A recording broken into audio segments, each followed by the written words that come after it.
December 7th, 1989, the Gojo clan welcomes the birth of Gojo Satoru, a future Jujutsu sorcerer who will change the world's power dynamic forever. Sometime in his early childhood, Gojo comes face to face with Toji, Zenin, Jiro, Awasaka, and Ogami, who all later on down the line become relevant characters in the storyline and development of not only Gojo but also people around him. August 2006, we see a 16-year-old Gojo accompanied by a 15-year-old Geto destroying a mansion in order to save a young Iori and Mei, who have been trapped in some sort of never-ending barrier similar to the Eternity Devil in Chainsaw Man. Gojo uses blue to destroy the mansion, and Iori scolds Gojo for forgetting to place a veil. We later see that day that Masamichi also scolds Gojo for not placing a veil. Shortly after this, Masamichi gives Gojo and Geto a mission that comes directly from Master Tengen. They are informed that Tengen has found the Star Plasma vessel and they must escort and erase her. Gojo and Geto set out to find the Star Plasma vessel, and they are told that Master Tengen and the girl will merge in 2 days. Shortly after setting out, Gojo and Geto talk and decide that if the kid who's the Star Plasma vessel decides not to go ahead with the merger, they'll call her off and protect the kid instead. Gojo arrives at the destination with Geto ready to find Riko, only to find an organization known as Q attacking the building with the goal of killing Riko Amane and preventing the merger to push Tengen into an evolution and losing all reason and overturning the current Jujutsu world. Gojo comes into contact with Q's strong soldier Veya. Naturally, even at 16 years of age, Gojo makes light work of this person. While this is happening, the Time Vessel Association is currently employing Toji Fushiguro to assassinate Riko, the Star Plasma vessel. At the same time, Gojo defeats Q's strongest soldier Veya, and the organization disbands. Gojo and Geto take Riko back to her school and are told by Masamichi that Tengen's orders were to oblige every request that Riko makes and to let her enjoy herself before the merger happens. Gojo asks Geto to check in on the surveillance care spirits they had monitoring the school, only to find out 2 of them have been exorcised and they need to go to the school right away. We learn that 2 intruders were tasked by Toji to try and kill Riko. The 2 split up, with Geto going to handle the 2 intruders and Gojo going to look for Riko alongside Riko's caretaker Kuroi. Gojo finds and takes Riko away from the school to get her away from the last intruder, but in doing so he ends up running into the last intruder, who is an unnamed clone technique curse user. Again, Gojo makes quick work of this guy by using blue to take out 2 of the clones almost instantly. This is where Gojo's youth and inexperience shows as he tries to use red glow and it just simply doesn't work, and instead he opts for a swift uppercut to finish the job. Riko receives a photo of a kidnapped Kuroi and Gojo and Geto decide to go and rescue her. We don't see this happen as it happens off screen, but Gojo, Geto and Riko all go to Okinawa where they rescue Kuroi and then go to the beach to enjoy a nice swim in the ocean. While they're on the beach, Geto notices that Gojo hasn't once dropped his infinity technique for almost 2 days, as well as not sleeping. Gojo insists that he is fine because Geto is also here.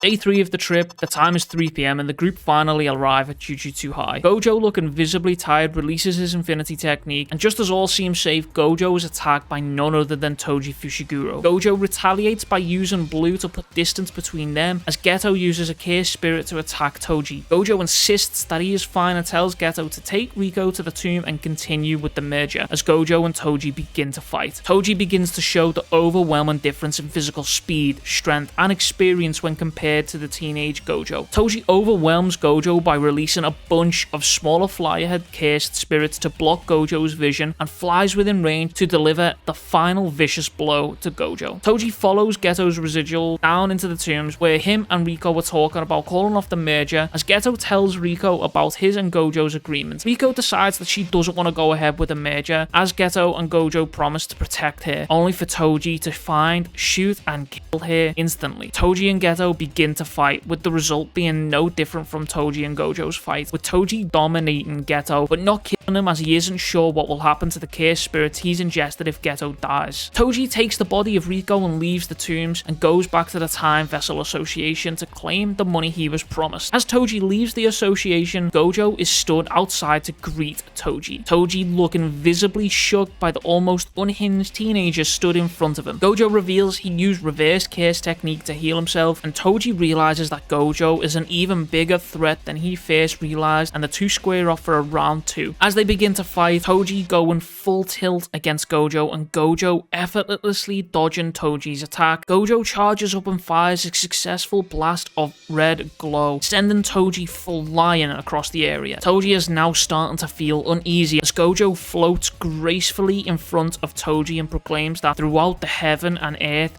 I alone am the honored one. Gojo begins to fuse both red and blue to use a technique known only to a select few in the Gojo clan, Hollow Purple. The blast rips through Toji with Gojo asking if he has any last words. Toji replies with, "No, in 2 or 3 years my kid will be sold off to the Zenin family. Do as you please." Gojo presumably finishes off Toji and returns to the Time Vessels Association to collect the body of Riko, where Geto finds him standing there in utter disbelief that Gojo is still alive. Gojo looks at Geto dead in the eyes and asks if they should kill everyone in the room, to which Geto refuses. 1 year passes. It's now August 2007.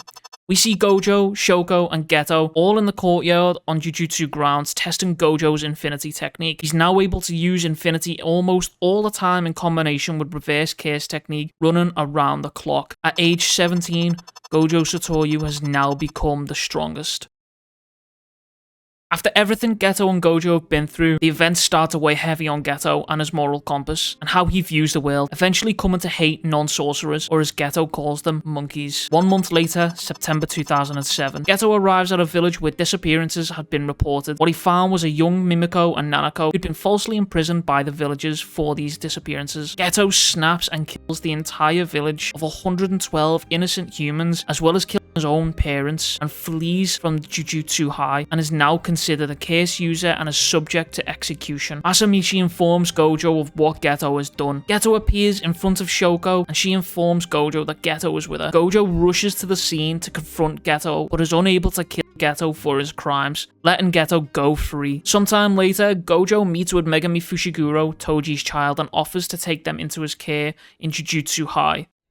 November 2016, Yuta Okkotsu's Rika severely injures 4 students. Shortly after this, Gojo Satoru introduces himself to Yuta Okkotsu as set to be secretly executed due to Rika Orimoto's incredible and uncontrollable power. Gojo convinces Yuta that he can help people with this power rather than hurt them if he learns to control it. Yuta agrees and is officially enrolled within Jujutsu High to help learn control Rika's power and unravel the curse. Gojo introduces Yuta Okkotsu to Maki, Togi, and Panda to encounter Rika's power for the first time, which puts them all on edge upon encountering the curse. Gojo partners Yuta with Maki and sends them off on their first mission. Things get a little bit out of hand and Yuta fully manifests Rika for the first time. Gojo sees this and thinks Rika is freaky and also thinks women are scary. Gojo welcomes Yuta and Maki back after they successfully complete their first duo mission together. Gojo then reports the events of the mission to the Jujutsu higher-ups, who remind Gojo that Yuta's secret execution is only postponed, in which Gojo reminds them that if it comes to that, Gojo will side with Yuta if he has to. Not long after this, Gojo pairs Yuta with Inumaki on a mission to basically observe what happens, and is told by Gojo not to release Rika or they'll both be quote-unquote disposed of. Yuta goes with Inumaki on this mission and is secretly watched by Geto Suguru. After this mission is done, Gojo reports to Masamichi that he knows for a fact it's Geto's residuals that were present at the site of the mission, and as they are talking about this, Geto appears on the Jujutsu High grounds to speak with Yuta directly and try and coerce him into joining his cause. Gojo confronts Geto and tells him to step away from Yuta. Geto then declares war on Jujutsu High with intention of capturing Rika Orimoto for his own use from Yuta Okkotsu. December 24th, the night parade of 100 demons begins. Gojo is present at Shinjuku, Tokyo, where he realizes Geto's true plan to take Rika from Yuta. Gojo sends Inumaki and Panda back to Jujutsu High to protect Yuta Okkotsu. Gojo encounters Miguel and the two begin to fight, and honestly, the combo that Gojo lands on Miguel here has to be some sort of hate crime. While this is happening, Geto fights with Yuta Okkotsu and eventually loses in one final explosive clash. Gojo arrives shortly after to finish Geto off. Rika's curse dispels and Gojo reveals to Yuta that he's actually related to Michizane Sugawara, one of the big 3 vengeful curse spirits. This also means that Gojo and Yuta are distant relatives. Gojo explains that it was actually Yuta who cursed Rika and not the other way around. Rika is able to pass on. Yuta stays enrolled at Jujutsu High and continues his training as a Jujutsu sorcerer.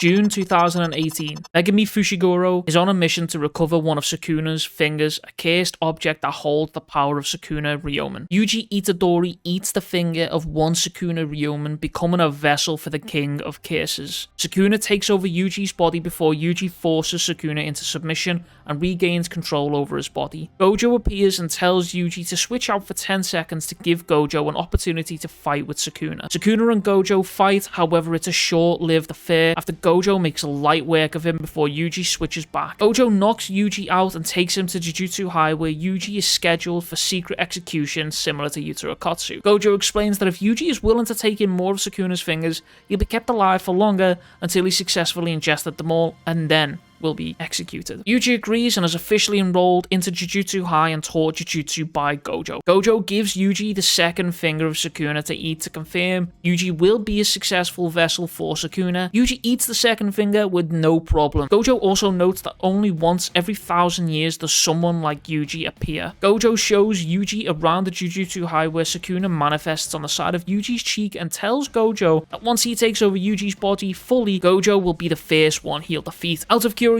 Yuji asks who'd win between him and Gojo. Gojo replies with, "I'd say it'd be tough, but I'd win." Gojo introduces Yuji and Megumi officially to Nobara, who'll become their third member on their team. He wants to know what Yuji and Nobara can do while on a mission and sends them on their first duo mission. The two pass their first mission together with ease. July 2018. Gojo is on a business trip. A chaos swoon of potential special grade appears in the sky of a detention center that multiple non-sorcerers can see. 3 first-year students, Yuji, Megumi, and Nobara, are sent to the scene. One of them will die. When they arrive at the scene, Nobara is split from Yuji and Megumi, and the two encounter a special grade Chaos Spirit. Yuji is forced to swap out with Sukuna, who proceeds to dominate the special grade and then take Yuji's body hostage by tearing his heart out, which ultimately kills Yuji when he finally is able to suppress Sukuna again. Gojo arrives back from his business trip and is sat in the morgue with Yuji's body. He contemplates killing the higher-ups as he knows that Yuji, Megumi, and Nobara shouldn't have been sent into this mission as the grades that they are. Yuji comes back to life after striking a contract with Sukuna. Gojo tells Shoko not to amend Yuji's record and instead keep him as deceased so Gojo can train him personally and in private. Gojo takes Yuji into hiding and teaches him how to control cursed energy, and also notices that one day Yuji will be able to learn Sukuna's curse technique. Gojo leaves Yuji to practice cursed energy control and leaves to go and have a meeting with Masamichi. While on his way to this meeting, Gojo is attacked by one of the disaster curses, Jogo. Gojo makes light work of Jogo and decides that this would be a good opportunity to teach Yuji about domain expansions. Gojo leaves the battle to grab Yuji while Jogo is still confused about the beating he just received. Gojo arrives back with Yuji and angers Jogo into using his domain expansion so he can teach Yuji about them. Jogo activates his domain expansion and Gojo counters with his own domain and dominates the space, stopping Jogo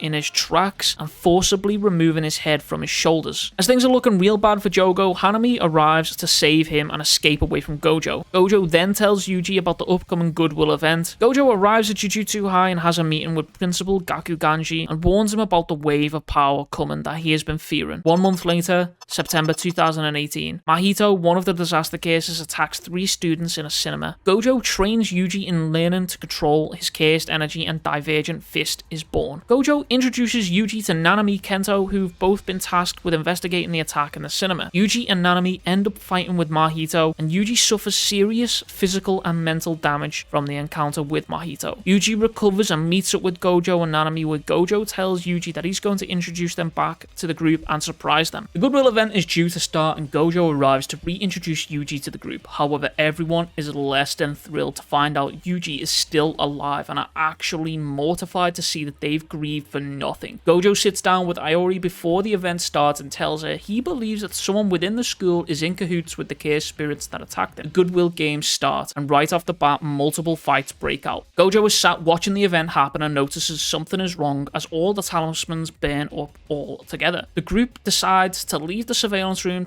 only to find a veil had dropped over the surrounding area of the Goodwill event that lets everyone else come and go in exchange for denying Gojo Satoru entry. Yuji and Todo end up fighting with Hanami, the cursed spirit, who rescued Jogo from his fight with Gojo. And as things are getting serious and Hanami is about to use their domain expansion, Gojo manages to break the veil. Gojo assesses the situation and teleports to the guy who created the veil, who's fighting Principal Gakuganji. Gojo makes light work of him and then decides to get a little crazy. Charges up Hollow Purple and fires it, decimating a good percentage of the land in front of him and severely wounding Hanami in the process, forcing Hanami to retreat away from the fight with Yuji and Todo. Gojo, after this event, sits down with the elders to assess the damage and casualties caused from this attack and decide whether they should continue with the Goodwill event or not. The Goodwill event ends up continuing with a baseball match, and shortly after this, Gojo trains Megumi for a short while. October 31st, 7 p.m, Shibuya. A veil is cast that is trapping all civilians inside. One demand is made: bring Satoru Gojo. At 8:31 p.m, Gojo arrives in Shibuya. By 8:38, Gojo makes his way into the basement of Hirakai Shinkyu's. At 8:40, Gojo makes contact with the disaster cases Jogo and Hanami, as well as the Chaos Wound Death Patent Choso. Gojo and the disaster cases begin to fight. The cases push civilians onto the track in hopes that Gojo will slow down his attacks. They miscalculated. Gojo uses mental warfare into Trick and Hanami to use their Curse technique. This proves to be the beginning of the end for Hanami as Gojo snaps his head and attention to Hanami with a vicious grin on his face. Gojo proceeds to rip out the horns on Hanami's face in a brutal display of power and dominance. Jogo tries to attack Gojo, who is now focused on finishing Hanami by strengthening his Curse technique. If Jogo tries to neutralize Gojo's technique with his amplification, Jogo switches tactics and instead tries to draw Gojo's attention away to the civilians. This was also a mistake. Gojo strengthens his Curse technique to the point of crushing and obliterating Hanami against a wall. 9:14 p.m. Mahito gets on the train line heading towards Shibuya. 9:15 p.m. Mahito arrives and releases hundreds of cursed spirits onto the line, once again in hopes that this would make Gojo falter in his decision making. However, once again, this was a mistake. Gojo activates his domain expansion, a domain that would last 0.2 seconds. This allows him to render everyone who was caught within the domain unconscious, due to about half a year's worth of information being flooded into their brains. It took Gojo Satoru 299 seconds to annihilate approximately 1,000 transfigured humans. Right after this, Geto throws in the prison realm in front of Gojo and activates it. Gojo freezes as he stands there staring at himself in the eye of the prison realm. As Gojo turns to get away, he hears none other than Geto's voice greeting him, causing him to falter even further after the current events. The prison realm captures Gojo Satoru. Gojo demands to know who Geto really is, and Geto removes the top of his head, and we come to learn that later on that Geto has been taken over by a sorcerer by the name of Kenjaku. Gojo reaches out to the soul of Geto, who responds by trying to choke Kenjaku. Kenjaku laughs this attempt off. The two exchange one final sentence between each other, before Kenjaku closes the gate. Time is now 9:26 in Shibuya. Gojo Satoru, the strongest sorcerer, has now been sealed within the prison realm.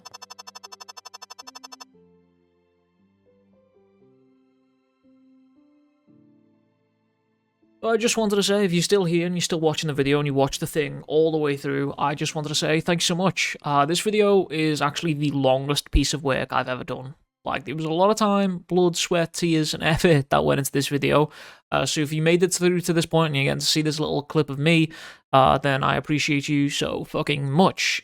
Without you guys, like, the channel just doesn't even survive. So I appreciate you all coming back to watch my stuff time and time again. We just hit 2.5k subscribers. That's kind of pog. That's kind of huge. I have a goal for the end of the year that I would like to be very close to 100k. And I'm just going to continue pumping out as much juicer content as I can. Yeah, that's it, really. I appreciate you guys watching the video. Appreciate you guys being here. Appreciate you spending your time on my channel and spending time watching my videos and watching my stuff and subscribing and liking and all that good stuff. And yeah, thank you for watching, I guess. And I'll catch you guys in the next one. Much love. Big kisses. Peace.